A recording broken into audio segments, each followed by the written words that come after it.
நியூசிலாந்திற்கு எதிரான test cricket தொடரை 3-0 என இழந்திருந்த இந்திய அணி முதல் போட்டியிலேயே ஆஸ்திரேலியாவை அதன் சொந்த மண்ணில் வீழ்த்தி வரலாறு படைத்துள்ளது.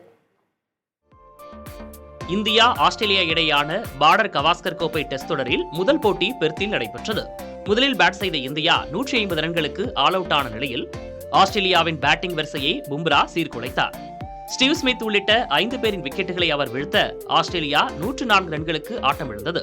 தொடர்ந்து இரண்டாவது இன்னிங்ஸை தொடங்கிய இந்திய அணி ஜெய்ஸ்வால், விராட் கோலி ஆகியோரது சதத்தால் 487 ரன்கள் குவித்து ஆஸ்திரேலியாவிற்கு 534 ரன்களை இலக்காக நிர்ணயித்தது.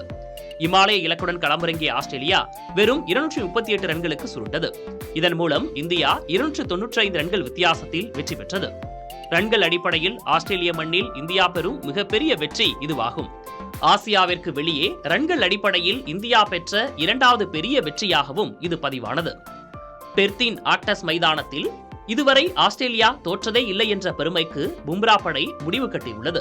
இதன் மூலம் பெர்த் மைதானங்களில் அனில் கும்ப்ளேவிற்கு பிறகு வெற்றியை ருசித்த ஆசிய கேப்டன் என்ற சாதனையையும் பும்ரா வசமாக்கியுள்ளார்.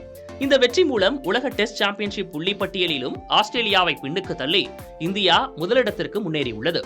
சொந்த மண்ணில் நியூசிலாந்திற்கு எதிராக படுதோல்வியை சந்தித்த இந்தியா பல்வேறு விமர்சனங்களுக்கு உள்ளானது.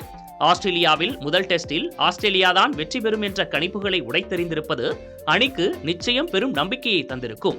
இந்த நம்பிக்கையோடு விளையாடி பார்டர் கவாஸ்கர் கோப்பையை இந்தியா தக்க வைக்க வேண்டும் என்பதே ரசிகர்களின் எதிர்பார்ப்பாக உள்ளது.